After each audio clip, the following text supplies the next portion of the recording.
Kami bawa korban saat ini Tuhan, persembahan syukurku bagimu.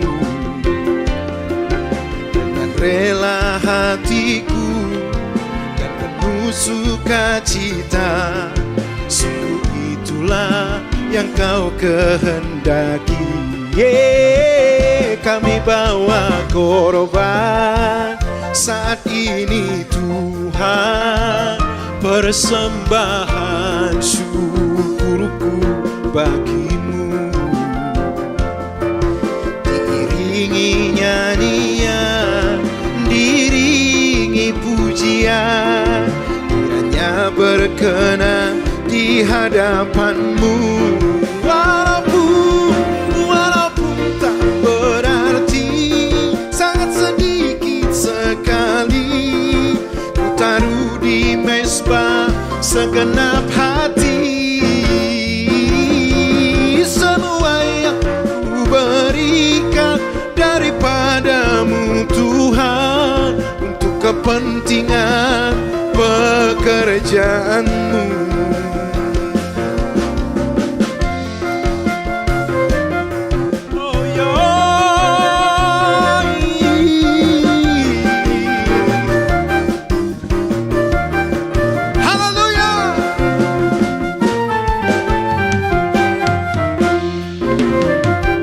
Kami bawa korban saat ini Tuhan, persembahan syukurku bagimu. Dengan rela hatiku dan penuh sukacita, sungguh itulah yang kau kehendaki.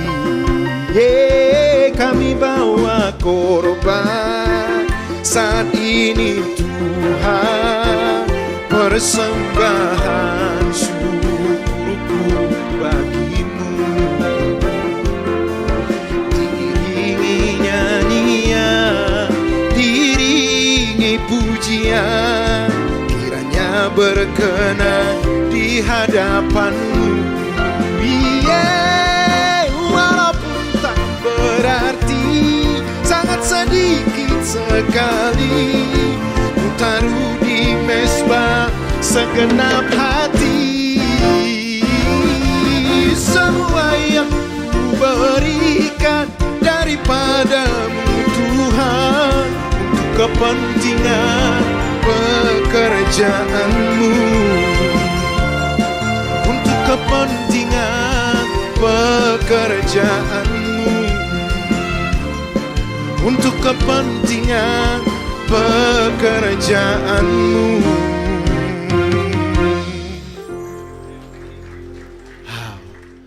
Masih bisa rupanya. Haleluya. Oke. Bapak Ibu, kita sudah ada di bulan Desember. Tentu di sisi lain ini adalah membahagiakan, menggembirakan kita. Tapi tentunya di sisi lain juga banyak orang yang mengeluh.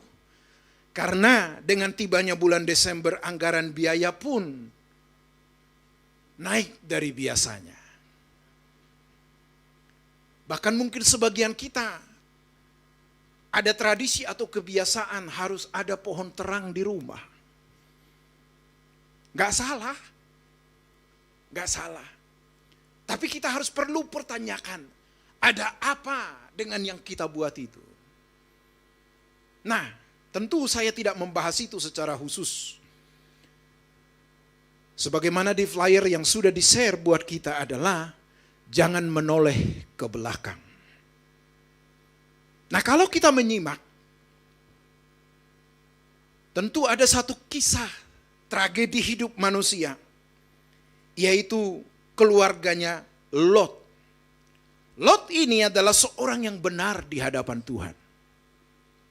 Tetapi dia hidup di tengah masyarakat yang tidak bermoral, hidup seenaknya saja, semaunya saja. Pokoknya apa yang saya suka dia lakukan.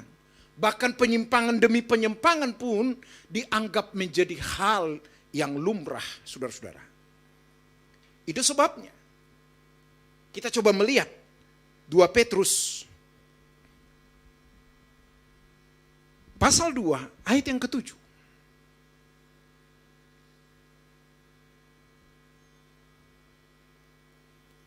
Perhatikan.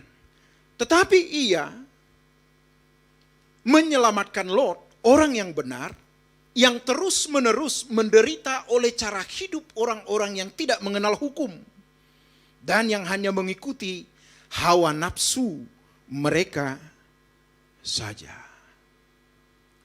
Jemaat Tuhan yang ada di sini maupun yang mengikutinya lewat live streaming, coba masing-masing kita bertanya kepada diri kita, termasuk yang khotbah, benarkah hidupku dan hidupmu? Tentu kita ini adalah orang-orang yang dibenarkan oleh Tuhan sendiri. Nah tentu kejadian di pasal 19 itu, bagaimana Alkitab mencatat bahwa Sodom dan Gomora dimusnahkan, tetapi Lot diselamatkan oleh Tuhan. Nah kita melihat istimewanya Lot ini di hadapan Tuhan, Bapak Ibu. Ya, nanti kita akan baca ayat-ayat firman Tuhan ini. Di sini saya termenung dan memahaminya. Ternyata kebenaran yang terus dihidupi, hidup benar yang terus dipertahankan. Mungkin kita akan menjadi gunjingan orang, perbincangan orang, dianggap aneh, sok suci, sok rohani. Tetapi ingat, bertahan hidup benar, berkelakuan benar, ini menyita perhatian Allah. Bayangkan saudara-saudara, kota Sodom dan Gomora, masyarakat begitu banyak, tapi hanya satu keluarga ini yang membuat hati Tuhan untuk tergerak untuk menyelamatkannya. Itu sebabnya di ayat 1, kedua malaikat itu tiba di Sodom pada waktu petang. Ya, di pasal 19. Lot sedang duduk di pintu gerbang Sodom dan ketika melihat mereka, bangunlah ia menyongsong mereka, lalu sujud dengan mukanya sampai ke tanah. Wow.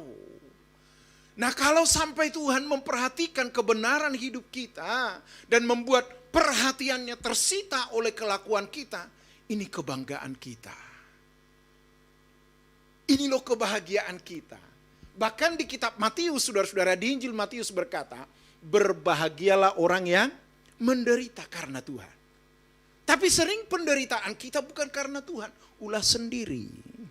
Ya tanggung sendirilah.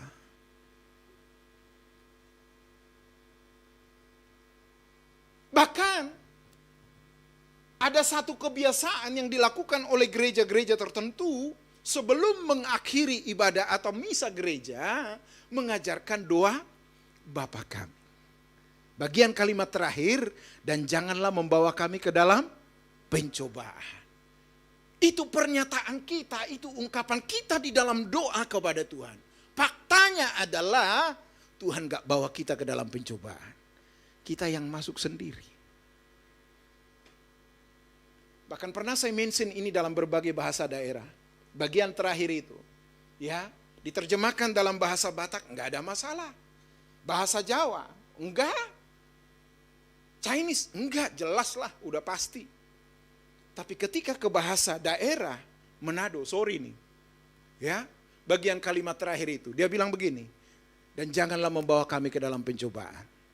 Kalau dalam bahasa dialek sana bilang begini, kong jangan kasih masuk torang dalam pencobaan.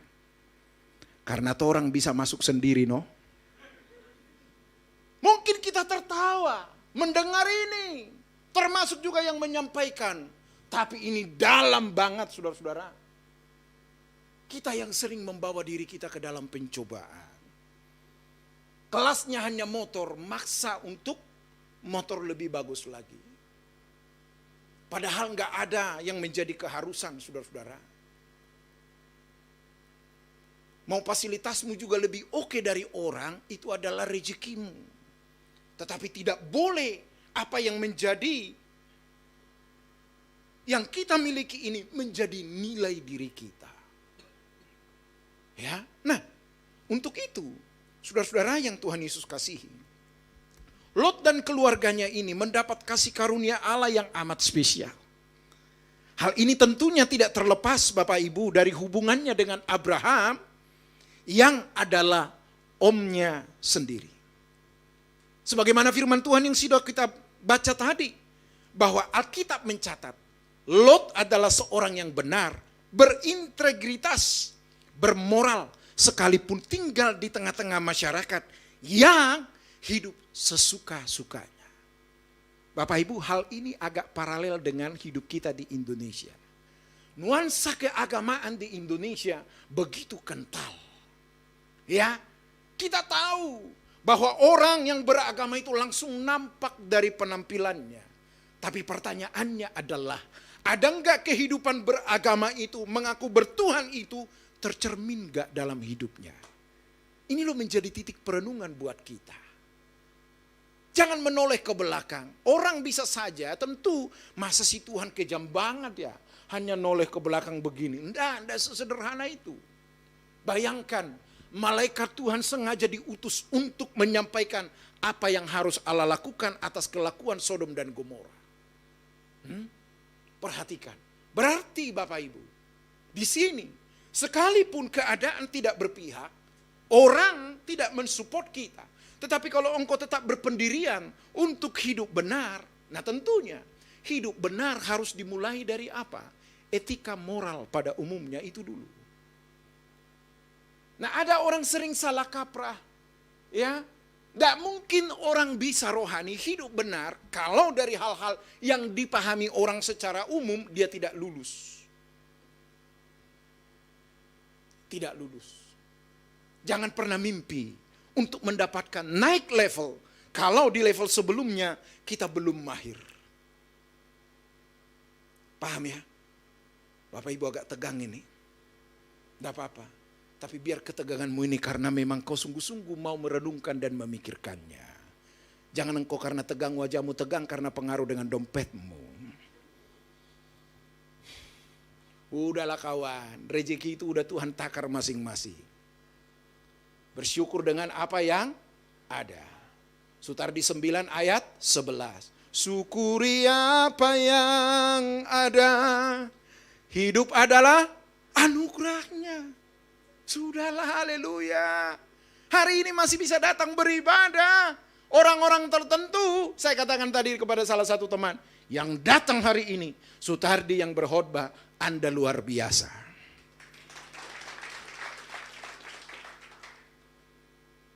Tentu kemampuan saya berkhotbah tidak sekaliber dari gembala senior kita. Tetapi satu hal yang saya pahami adalah, kalau Tuhan sudah berikan waktu, sampaikan dengan tulus, dengan jujur.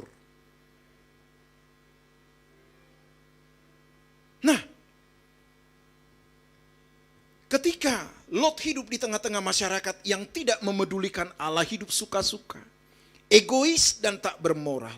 Tetapi lihat, keteguhannya mengikuti pola hidup benar seperti yang ditunjukkan Abraham dalam meresponi panggilan Allah menjadi gayung bersambut tentunya. Allah menunjukkan kepedulian dan mengutus malaikat untuk mengunjunginya serta memberitahukan apa yang harus dilakukan Lot bersama dengan keluarganya. Wow. Mungkin kita tidak mengalami Tuhan bicara secara lewat audible. Tetapi lihat, lewat kejadian hidup, hatimu bersih, hidupmu benar, engkau pasti mampu menangkap pesan Tuhan. Ada apa dengan yang kuhadapi ini Tuhan? Haleluya. Dengan kita membaca Alkitab secara pribadi, mengikuti doa secara pribadi, Allah pun turut menyapa kita di situ. Bahkan termasuk dalam kesalahanmu pun, Allah pun berbicara kepadamu. Cuman karena hati kita terus membatu, wah, kita menjadi kacau dan liar. Dan biasanya kalau kita sudah salah, bukannya mengakui kesalahan, tapi mengkambing hitamkan orang lain. Bukankah ada pepatah berkata, berani berbuat, berani bertanggung jawab. Pak, Bu, ingat, kebahagiaan rumah tanggamu tidak ditentukan oleh mertuamu yang tajir melintir itu. tapi tidaknya pernikahanmu bukan karena engkau mendapatkan suami yang kaya raya. No. Tentu kita juga menjadi saksi dan mendengar. Kita melihat bagaimana orang-orang yang berkeadaan ekonomi mapan, rumah tangganya kandas juga. Berarti kebahagiaan kita di dalam berumah tangga mutlak ditentukan oleh suami istri itu tersebut. Mutlak itu. Sekalipun engkau dan berbisik dan berkata, Tuhan kok begini orangnya. Sudahlah, nasi sudah jadi bubur. Tinggal goreng kerupuk. Jadikan bubur. Bubur aja, gak usah pakai merek lain. Ada kerupuknya, nasinya hancur, ya udah bubur. Kalau kau agak berkemampuan ya udah, beli sepotong ayam, suwir, langsung jadi bubur ayam. Simpel saja, saudara-saudara. Saya pun lagi bertarung. Bagaimana untuk menjalani hidup ini? Apa adanya. Bukankah di Rehobot kita selalu diajarkan, bukan tergantung berapa lama kita hidup. Ya, tetapi apakah hidup kita berdampak bagi sesama? Itu masalahnya. Harus berdampak, saudara-saudara. Nah, ketika kejahatan demi kejahatan di kota Sodom dan Gomora telah memuncak, tentu harus mendapatkan hukuman dari Allah.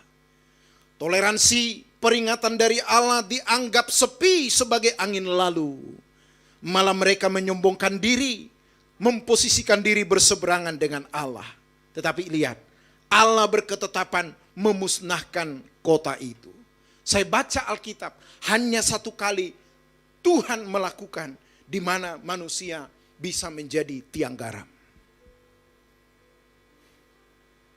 Wow. Padahal saudara-saudara, kalau kita baca ayat ini, ayat-ayat berikutnya, ya, bagaimana Tuhan sudah jelas menyayangi bukan hanya Lot. Karena semua manusia itu adalah Allah yang menciptakan, tentu dengan tujuannya manusia harus hidup seperti yang dikehendaki oleh penciptanya. Tetapi manusia, wow, dengan hak istimewanya, free will manusia disalahgunakan. Bukannya dia lebih terobsesi menuruti apa yang Tuhan mau, justru kehendak bebasnya menjadi celah untuk mencurigai Tuhan. Mungkin ini juga adalah pernah kita alami.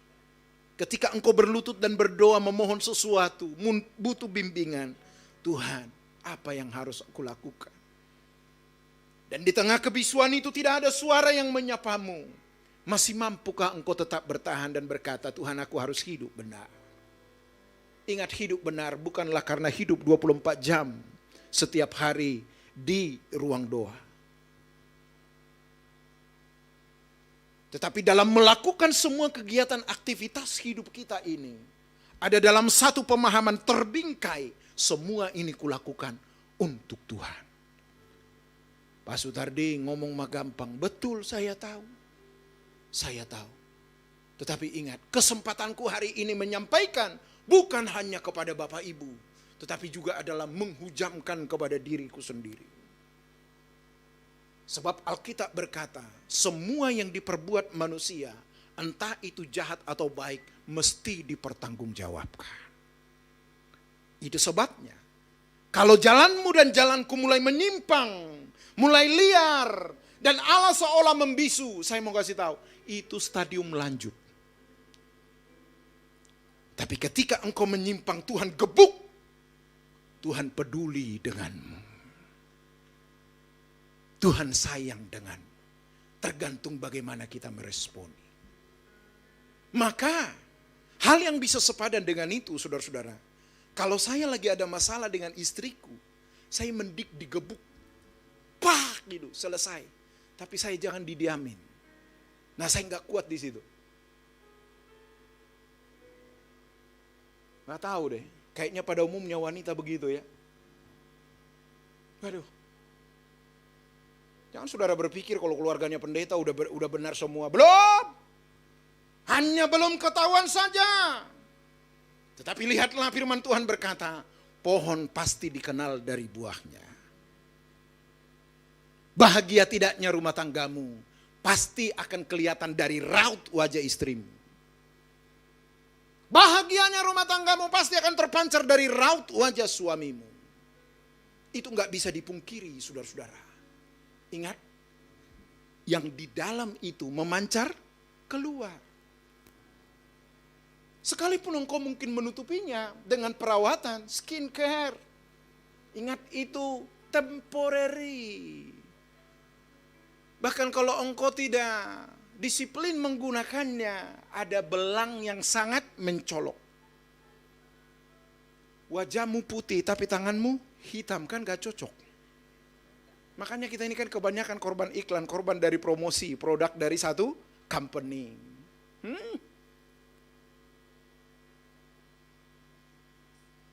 Saya gak bersyukur dalam hal itu, gak terlalu neko-neko. Ya, istriku kadang-kadang bilang begini, sini saya bersihin wajahmu. Ya udah, kalau saya lagi mau ya udah dibersihin. Lah begitu kulihat, sama aja. Loh, kok ketawamu nyaring banget, pengalamanmu ya? Udahlah. 2 minggu pasti akan putih merona, nggak mungkin. Orang yang masuk juga nggak mendukung. Ini asli dibesarkan ikan asin, Bapak Ibu. Penderitaan itu adalah sudah menjadi sahabat karib bagiku. Saya baru pulang kemarin dari kampung.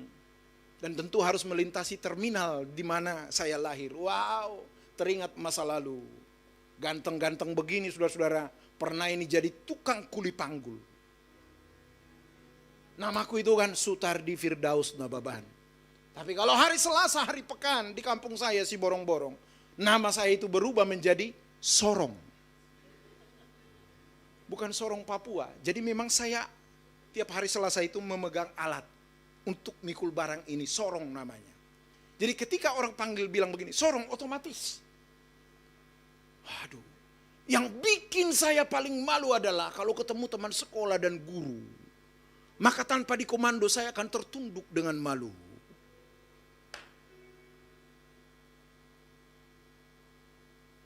Dan di situ saya baru menyadari, Tuhan terima kasih boleh kulewati. Harusnya penderitaan tidak membuat kita menjadi ciut. Ya. Tetapi ingat Bapak Ibu, kalau penderitaan itu karena ulahmu, udah gak usah ngomong. Gak usah ngomong. Tapi kalau karena penderitaan itu karena situasional, keadaan ekonomi keluarga terbatas, gak apa-apa, percayalah. Allah dalam kemahaadilannya, Dia memberikan waktu kita 24 jam setiap hari. Memberikan matahari hujan kepada semua orang. Tergantung kita. Ya, bahkan Bapak Ibu agak melebar sedikit, dikit aja. Jangan kebanyakan, nanti kelebaran. Ingat, saya dan Bapak Ibu boleh terlahir dalam keluarga miskin. Bahkan saya tambahin, sangat miskin sekalipun. Harusnya enggak problem. Tapi yang menjadi problemnya adalah, kalau hidupku dan hidupmu berakhir dalam kemiskinan, itu mutlak kesalahan. Haleluya. Pak, ini Desember ini jangan marah-marah. Enggak marah-marah ini. Ingat, saya tahu tekniknya, ya.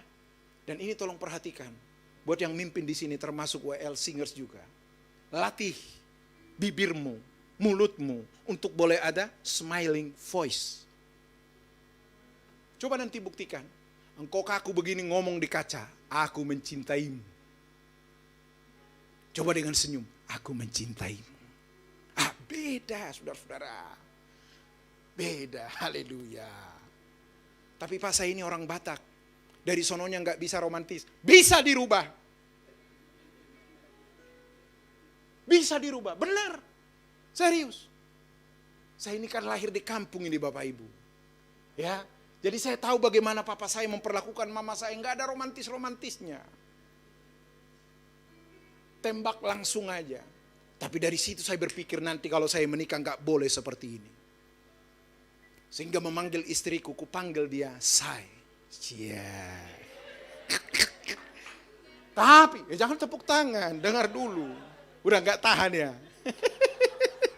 Saya panggil dia say. Tapi lihat, nadanya itu udah teratur saat ini. Udah latihan. Awalnya bibirku stroke. Tapi ternyata kalau kita melatih diri kita bisa. Nggak ada enggak. Jadi kalau ada suami mengikuti Ibani dan berkata, Pak saya orang yang nggak bisa romantis. Egoisme itu. Bisanya berubah. Jangankan kau, batu pun yang ditetesin setitik air terus menerus, pecah juga. Haleluya. Semua bisa dirubah. Memang tidak serta-merta kita ada dalam satu level yang bisa konstan. Ada naik turunnya. Keadaan kualitas rohani kita juga demikian, up and down. Tetapi ingat, kalau nyungsep terus, ada yang salah. Tapi kalau umpamanya hari ini lagi down, ya aduh berat, enggak masalah, jalanilah. Justru disitulah seninya hidup itu. Nah, kembali ke sini, Bapak Ibu, jangan menoleh ke belakang.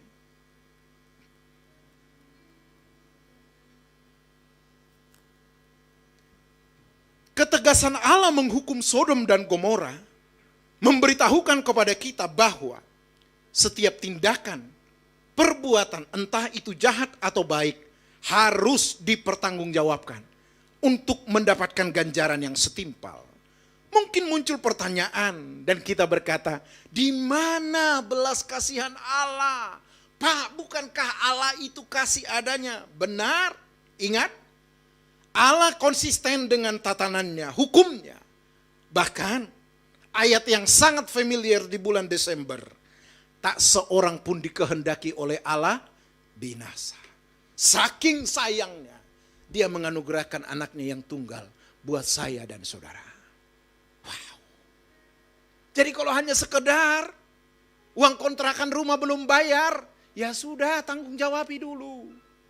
Sakit yang tidak kunjung sembuh, nggak usah bunuh diri. Nanti juga kau mati sendiri. Anak-anak muda jangan lari dengan jalan yang keliru. Engkau hidup dalam pergaulan bebas. Maumu selalu mandiri, tidak mau diatur oleh siapapun. Ingat bro, engkau datang ke dunia ini tidak sendiri. Ada papa mama yang melahirkanmu. Kau harus mengingat jasa mereka. Yang saya pahami sederhana. Lihat isi Taurat itu yang berkata, hormati ayah ibumu, maka umurmu akan lanjut di tanah yang Tuhan berikan. Gak usah diterjemahkan macam-macam. Itu sebabnya engkau anak-anak muda, termasuk kita ini, tidak mungkin kita langsung jadi orang tua. Pernah jadi anak bukan?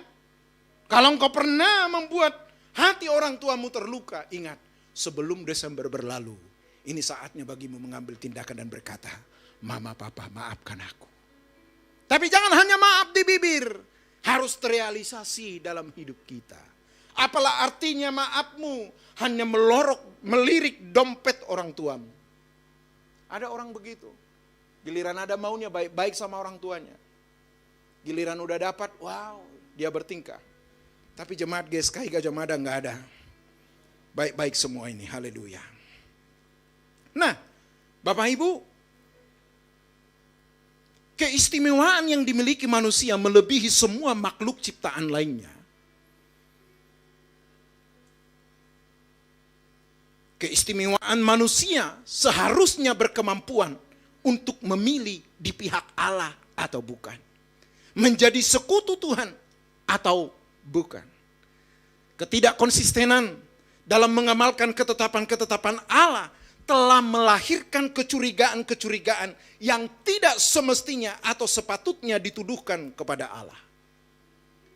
Tragedi istri Lot menjadi tiang garam tidak perlu terjadi. Sebab Allah telah menunjukkan dengan jelas apa yang harus dilakukan Lot dan keluarganya. Rupanya istri Lot tidak sanggup rupanya. Bapak Ibu ada yang tahu siapa nama istri Lot?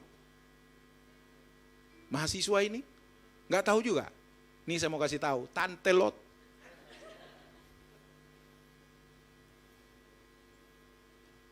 Nah iya dong. Benar nggak Pak Yoel? Istri Lot, ya Tante Lot lah.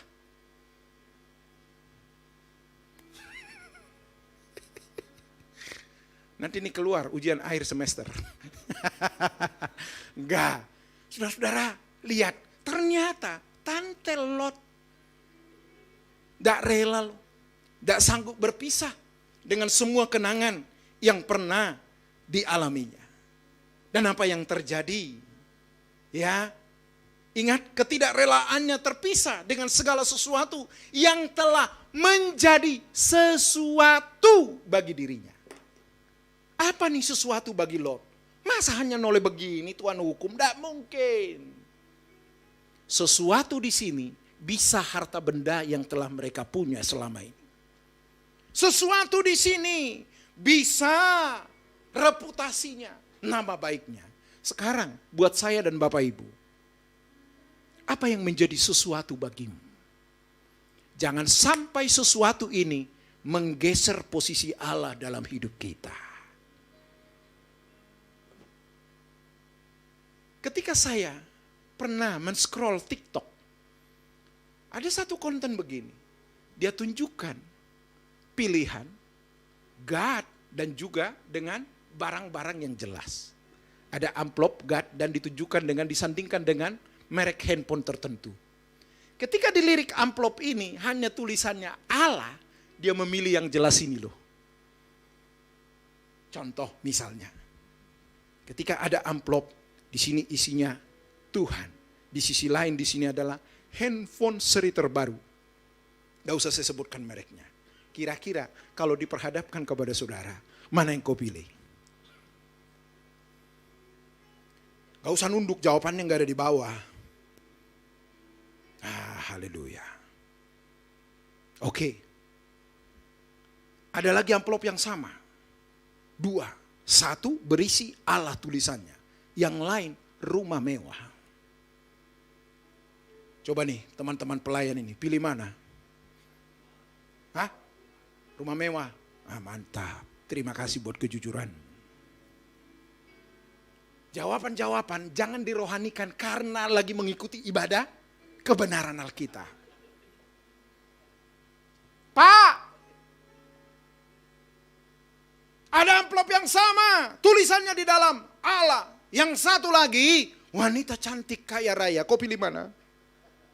Udahlah, gak usah ngaku lah. Tapi ternyata di akhir dari ending itu, saudara-saudara, ada satu anak yang memilih amplop yang bertuliskan Allah. Wow. Begitu dia lihat Allah, dia bersyukur, dia duduk. Dia duduk, dia buka amplopnya. Ternyata semua yang ditawarkan dengan amplop yang tadi ada di sini. Pak, Bu, mungkin tawarannya tidak sama seperti itu. Sekarang, saya buat perbandingannya. Oke. Anda mengenal Tuhan, tubuhmu sehat sentosa, kaya raya, dikenal oleh semua orang, fasilitasmu paling oke, ketika keluar mobil seri terbaru, engkau diprioritaskan untuk memiliki. Itu satu pilihan. Tapi ada satu pilihan lagi, bertuhan, sakit-sakitan. Miskin, kontrak nunggak terus. Jerawatan pula. Udah 3 kali putus. Pokoknya yang jelek-jelek lain. Kira-kira Bapak Ibu, coba tolong bantu saya. Pilihanmu yang mana? Yang pertama atau yang kedua? Juga yang di rumah nih, saya tanya. Pasti, mungkin dia menatap saya, apa Sutardi bisa-bisa aja. Coba, tadi di sini pilihan yang pertama, mengenal Tuhan, ya, kaya raya semua, pokoknya nih mantap-mantap nih. Yang ini ada Tuhan, tapi yang jelek-jelek. Saudara pilih mana? Karena kau di depan kutanya kau. Apa? Yang pertama, oke.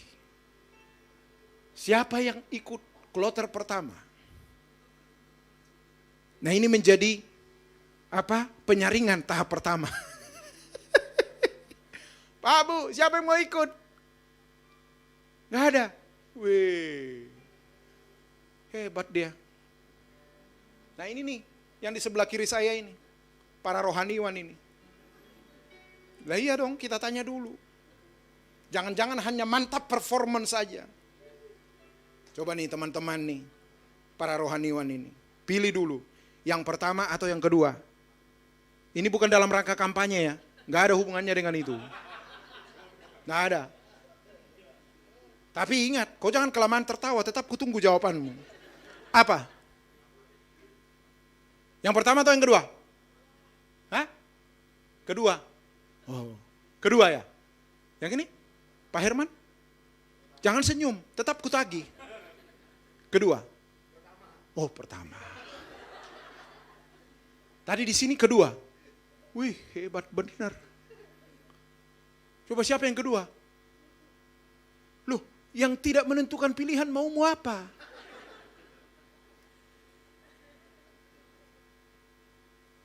Jangan bikin pilihan sendiri. Hanya itu pilihannya. Tuhan hanya menyediakan surga dan neraka. Nggak ada perpaduan surga dan neraka. Nah ini harus kita tuntaskan ini. Sekarang begini, biar adil. Ya dong, biar adil. Nah Bapak Ibu bertanya ke Sutardi. Yang membikin pertanyaan itu. Harus ditanya dong saudara-saudara. Saya setuju denganmu tadi. Saya setuju dengan yang pertama. Kita cinta Tuhan. Ya. Tapi semua di sini mantap-mantap. Tapi kan gak ada itu realitanya. Gak ada. Itu maunya kita kan? Itu maunya kita. Tapi coba lihat. Yang mempertahankan hatinya bersih. Pendeta Asap Nababan. Ada kan? Di kitab Mazmur. Asap. Saya bikin aja marganya Nababan. Karena aku yang khotbah kan? Orang mic ada di tangan saya Bapak Ibu. Pendeta Asap Nababan ini dia bilang begini. Percuma aku mempertahankan hati yang bersih. Tapi setiap hari aku kena tulah. Wih. Tapi itu kan belum endingnya. Tapi tiba-tiba asap. Tuhan bawa dalam satu pemahaman. Pak Bu, tidak salah memang. Engkau kaya raya punya fasilitas segala macam. Oke, enggak salah. Tapi di sisi lain, jangan minder, jangan malu. Ketika engkau juga mengiring Tuhan, hidupmu, ekonomimu enggak kunjung-kunjung membaik. Ingat, Tuhan bukan memperbaiki ekonomimu. Kadang-kadang kan kita begitu. Giliran dompet tipis, waduh enggak berani mengangkat kepala. Tapi giliran dompet udah mulai berisi, beda gayanya. Langkahnya pun beda, itulah manusia. Dan engkau pasti setuju, yang hadir ini, uang gak dibawa mati bukan? Nah ada. Tapi harus saya lanjutkan dengan kalimat lain. Gak ada uang rasanya. Nah itulah kau. Cinta Tuhan, cinta Tuhan. Kadang-kadang kita ini, cinta kita itu hanya situasional. Tapi Bapak Ibu, supaya ada kebenaran yang kita pilih. Kalau memang demi cinta kita kepada Tuhan, sakit penyakit, miskin, melarat, terbuang dari masyarakat. Kalau itu harga yang harus kita penuhi, penuhilah. Penuhilah. Tapi ingat, bagaimana juga Rasul Paulus menekankan kepada jemaat di Korintus. Pencobaan yang kamu alami tidak melebihi. Pak, Bu, masih ada makanan dan pakaian di rumah? Ada kan? Cukup harusnya ya? Cukup. Bahkan ada juga formula yang Tuhan ajarkan kepada kita. Cari dulu kerajaan Allah dan kebenarannya. Baru, simple. Simple. Kita yang bikin ribet. Tetangga beli TV baru, kita yang jantungan. Tetangga masak enak, kita yang stroke. Bersyukur dengan apa yang ada. Sekalipun lauk paukmu hanya ikan asin kering, engkau bersyukur. Haleluya. Yang penting jangan tiap hari darah tinggi kau. Udahlah. Nah kalau di bulan Desember ini orang telah mempersiapkan segala sesuatu, mau liburan ke luar negeri, keluar kota dengan baju baru, dengan penginapan di hotel. Kita hanya termenung, oh haleluya saja. Jangan menoleh ke belakang. Nah, dikit lagi nih. Nah, Bapak Ibu, Lot bersama keluarganya bertarung dengan waktu dalam menghadapi kenyataan di depan mata untuk segera memutuskan tanpa keraguan. Namun kecenderungan manusia dalam melakukan segala sesuatu sering menunda, bahkan mengulur-ulur waktu. Seraya berkata, benar enggak sih? Apa mungkin terjadi Tuhan akan musnahkan kota ini? Yang benar saja. Masa saya harus kehilangan semua yang sudah kuupayakan? Padahal firman Tuhan menegaskan kepada Lot dan keluarganya, jangan menoleh ke belakang. Bahkan hal yang senada ditulis Injil Lukas pasal 9 ayat 62 berkata, tetapi Yesus berkata, setiap orang yang siap untuk membajak tetapi menoleh ke belakang tidak layak untuk kerajaan Allah. Bapak Ibu, apa maksudnya jangan menoleh ke belakang? Yang pertama, jangan menoleh ke belakang. Artinya adalah jangan mengabaikan, meremehkan apa yang Tuhan kehendaki untuk kau lakukan. Yang mana itu Pak? Secara umum, ini di Alkitab ini. Perjanjian lama, perjanjian baru. Tentu ada yang khas, ada yang spesifik untuk kita eksekusi dalam hidup kita. Yaitu apa? Berdamai dengan semua orang. Pak Bu, bisa senyum sama tetangga yang kurang baik itu kepadamu? Entar kalau pulang hampir diserempet, masih tetap tersenyum dan berkata, oh Tuhan buat aku sabar, haleluya. Jadi ingat, jangan menoleh ke belakang, jangan mengabaikan apa yang menjadi kehendak Tuhan untuk kita lakukan. Karena semua yang dikehendaki oleh Tuhan itu adalah firman Tuhan mencatat. Semua yang manis, semua yang sedap didengar, semua yang mulia. Pikirkanlah semuanya itu. Tetapi ternyata, saudaraku yang Tuhan Yesus kasihi. Ya, Lot tidak sanggup. Jelas loh Tuhan berbicara. Bahkan sebelum mendengar pesan itu, lihat. Ya, mereka telah mengalami mujizat Tuhan. Ketika kedua malaikat itu, Alkitab mencatat mereka bermalam di tanah lapang. Tetapi Lot dengan berupaya supaya mereka berlindung, bernaung di rumah mereka. Apa yang terjadi? Begitu malam, semua penduduk kota itu, dari yang muda sampai yang tua, mengepung rumah itu. Lot bilang apa? Saudara-saudaraku jangan begitu, ini tamuku tolong hargai. Tapi ternyata manusia ini berkata, keluarkan mereka, kami mau saya pakai mereka. Tapi Lot bilang begini, aku masih memiliki 2 anak gadis. Perbuatlah apa yang pantas kamu lakukan baginya. Tapi orang ini berkata, enggak, kami mau orang itu. Dan Lot disuruh keluar. Apa yang terjadi kalau kita baca ayat-ayat pasal 19 itu saudara-saudara? Alkitab mencatat, ya, tiba-tiba pintu itu didobrak. Dan malaikat itu menarik Lot ke dalam. Apa yang terjadi? Seketika itu juga semua orang yang di situ dari muda dan tua mengalami kebutaan. Wow, hebat ini. Harusnya melalui kejadian itu, istrinya Lot, tante Lot itu sudah siuman. Karena kita tahu apa juga yang dituliskan oleh Rasul Paulus. Semua yang kelihatan itu sementara, temporary. Ya, rumah mewahmu itu sebentar. Depositomu itu, kalau kau nggak bijaksana, ludes juga. Bahkan saya mau kasih tahu Bapak Ibu, semua yang kita anggap bernilai berdaya guna ini, ada saatnya tidak bisa membantu kita. Lebay banget Sutardi, benar. Bapak Ibu, belakangan ini cukup sering saya ada di mengunjungi orang di ICU. Selang udah di mana-mana. Waduh, hartanya nggak bisa menolong. Jadi ingat, jangan menoleh ke belakang.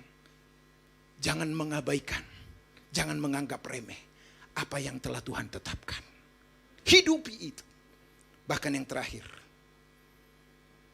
yang kedua, apa maksudnya jangan menoleh ke belakang? Ingat Bapak Ibu, hatiku dan hatimu tidak boleh terpaut dengan apapun selain Tuhan. Di Rehobot memang ini sudah didengungkan terus. Kebahagiaan kita satu-satunya Tuhan. Saudara, ingat, saya yang mendengar ini pun tidak langsung otomatis amin. Saya pun sembari curiga dan menatap. Bahagianya ku kalau kendaraanku bagus.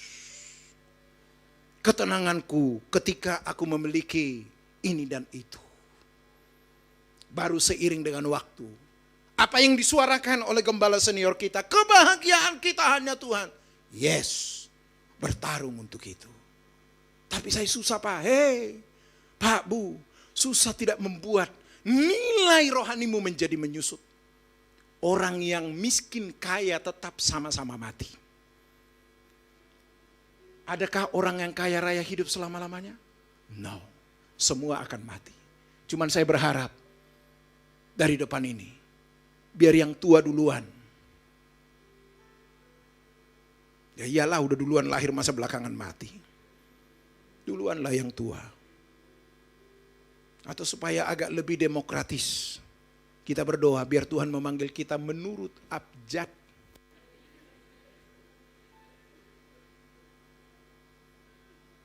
Tapi kita nggak tahu. Ingat Bapak Ibu, hatimu dan hatiku tidak boleh terpaut dengan apapun selain Tuhan. Dengan kata lain, hatimu dan hatiku jangan mendua. Dan hal ini pun senada dengan yang dituliskan oleh Yakobus. Yakobus pasal 1 ayat yang ke-8. Sebab orang yang mendua hati tidak akan tenang dalam hidupnya. Haleluya. Bahkan kalau melompat lagi, ya saudara-saudara, Yakobus pasal yang ke-4 ayat yang ke-8. Firman Tuhan berkata, mendekatlah kepada Allah